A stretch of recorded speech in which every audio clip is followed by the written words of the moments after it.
Okay, YouTube family friends, welcome back to another edition of Mustang Fanatic Productions Mechanic Editions. Mechanic is a word that we used 20 years ago when I was a diesel mechanic, so we just called ourselves mechanics instead of mechanics. So this is an edition of Mustang Fanatics Mechanic Editions. So we work on and solve mechanical issues and problems. So enjoy. We're working with the 03 Mercedes. Have a good one. God bless. Hello, YouTube family. This is Rev from my Rev It Up Mustang Fanatic Productions. And you know what time it is. Rev it up.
Brilliant, my love is pure.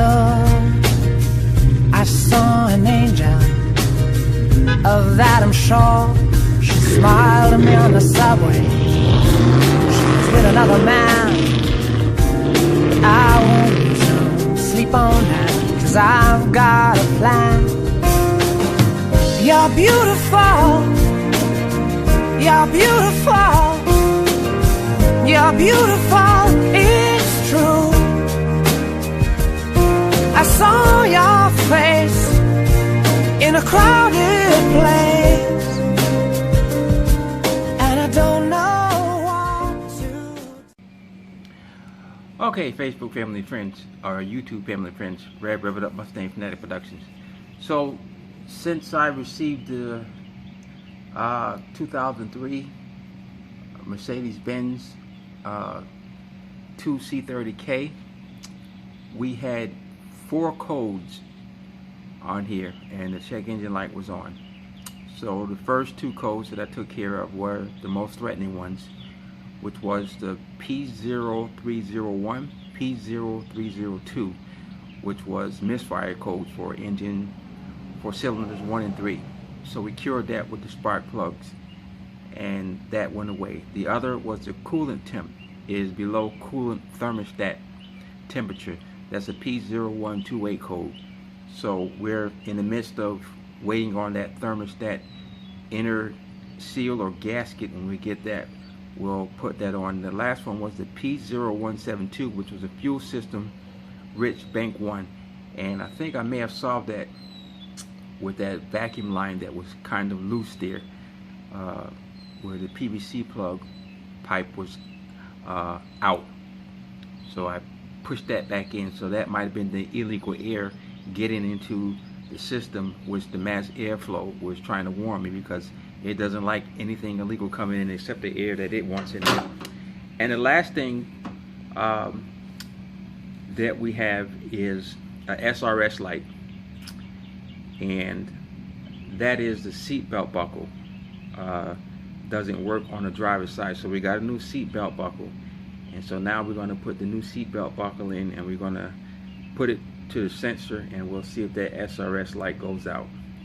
But we can't check that until we're able to get the thermostat put in and fill the car with coolant and let it run for a while. And we'll check all the operations of that, clear some codes, and see if the SRS light goes out and everything. And then once that warms up, then we can get up under there, jack it up, drain the oil, and once we drain the oil, we'll check while the engine's running and make sure no antifreeze is leaking from the plug that we got.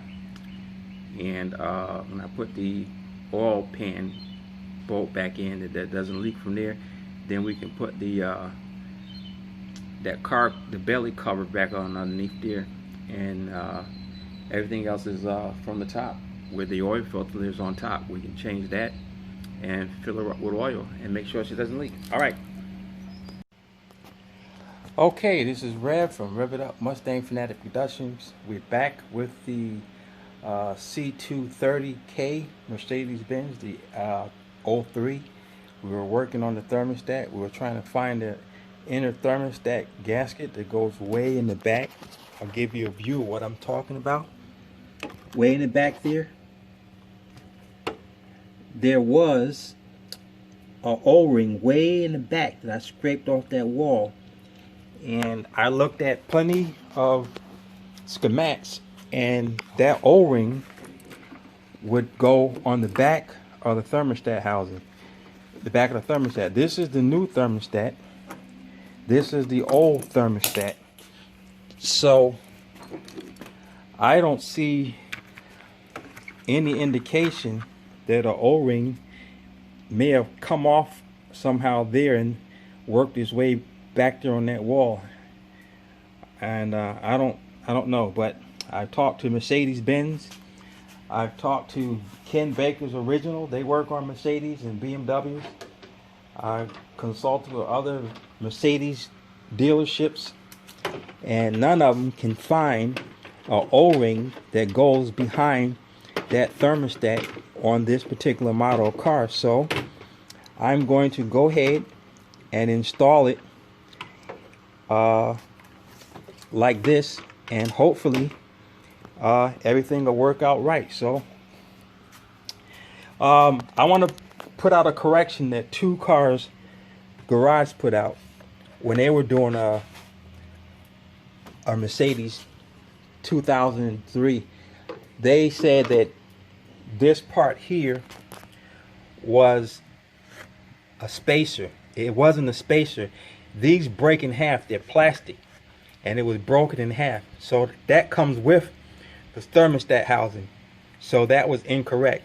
So the front seal goes on here, which is the rubber one, and then the one that looks almost square goes on here, and then the thermostat goes on there. So obviously I can't do that with one hand, so we're going to get those seals put on and the thermostat put on, and then we'll put it back in that hole. So the next one is this one. This is like a squarish type. It's not a round O-ring, and that goes in the front part right here. Okay, so that clips on right there, and we'll be right back with the thermostat. Okay, the thermostat is on. It only can go on one way. You got two tangs, one on this side, one on that side, and you see this floater right here?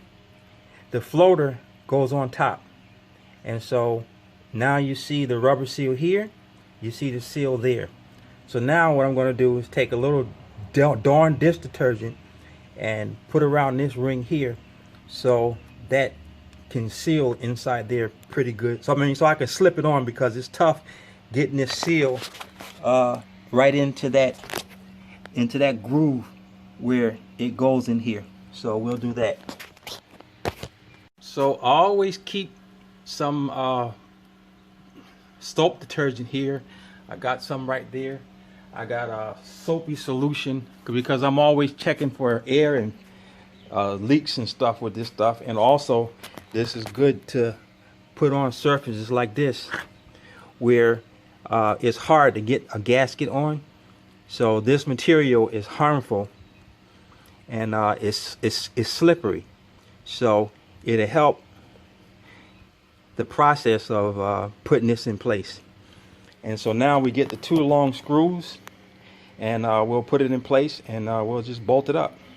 One quick note, there's no gaskets that go on here, so I usually put a little silicone rubber on the ends of these tips, so water doesn't seep out. This is a long bolt, goes way back in there, but I just do that as a precaution. So I can't film it and do it, but I'm going to put this 2 bolts in and screw the thermostat in. I'm going to slide that right into the housing and tighten them up. So the darn dish detergent had that slide on really good, and I put the bolts on by hand, and now I'm going to just tighten them evenly until it snugs. That one side snugged right there. So now we'll get this side snugged.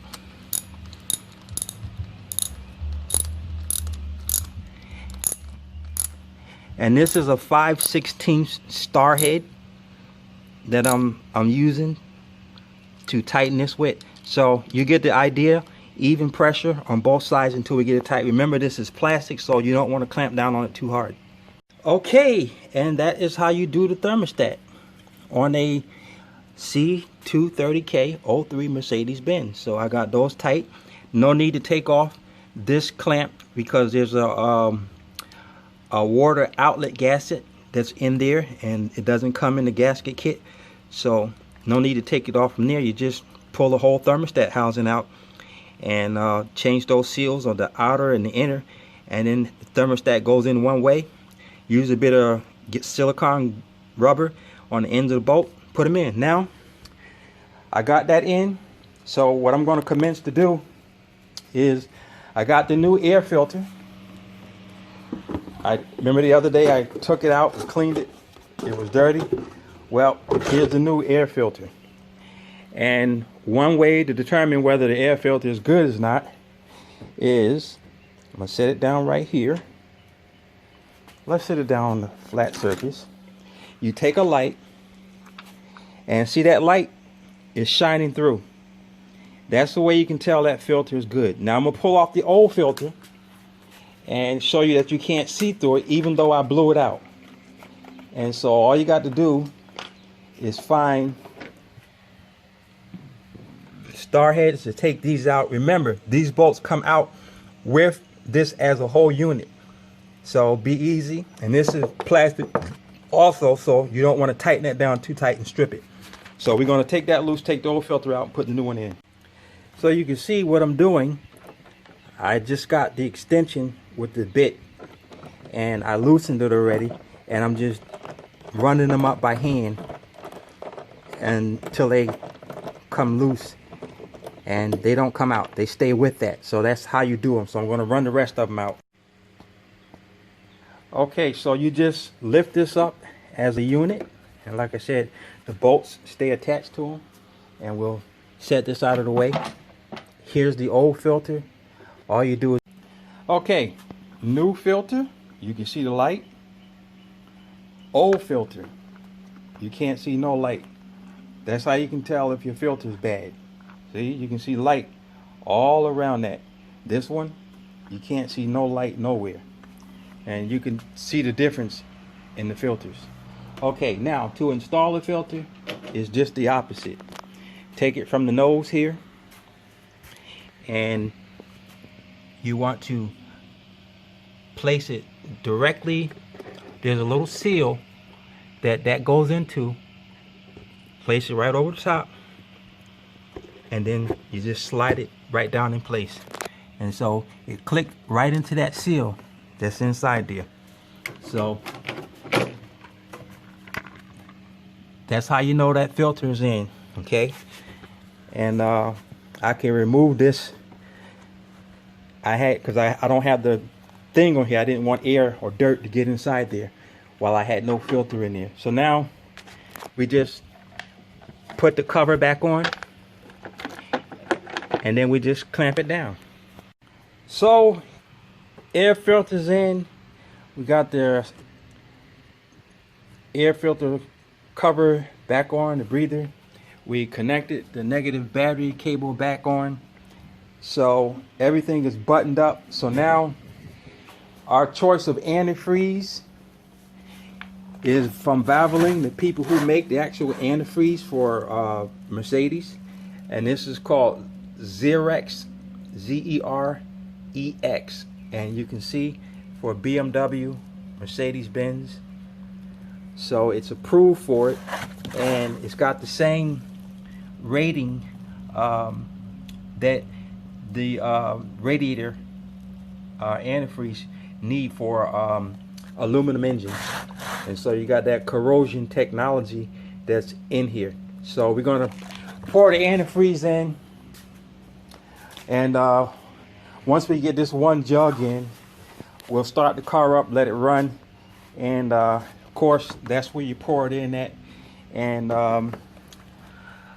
there is a fill line. You can see that little tube running right in there. That is the fill line. When it gets full right there, you will let it run and let the system bleed itself out. It'll probably take a day or two to bubble to get out of it, but we'll go ahead and start to pour this antifreeze in and then crank her up. Okay, she's running, and so far it's the thermostat, or the fluid antifreeze is up to here. It's not quite full, but we're gonna let the thermostat open up, get her nice and warm. And up underneath the car, we got the O-ring, the old O-ring out of the junkyard, which is that red ring right there. And so far, there's no leaks coming from that. And that's what we want to see. No leaks coming from that that red plug. Right there. No leaks coming from it. I do have a new one, but that is a used one. No leaks under here. That's good. So we'll wait for the thermostat to open up. We'll let the car warm up. No leaks.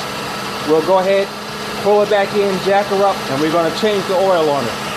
And that's the last thing we're going to do, is to change the oil on her. So there's no leaks coming from there. There's no leaks under there. The little red button, the radiator plug, there's nothing coming from under there. I got the heat on in the car. The heat is working. So it's been running probably 10-15 minutes, and this is pretty warm, but I can open it. No, I can't. At least the thermostat is kicking in. It's not overheating or anything. So long as I see antifreeze in there, and that is the blue antifreeze, we're good. So what I'm going to do now is I'm going to pull the Mercedes back in, shut the engine off. I'm going to jack it up, and I'm going to drain the oil, and then we're going to put oil in. Now, I was referred to by the the Mercedes dealership, to use Mobil 1 5W40 synthetic, but I couldn't find 5W40.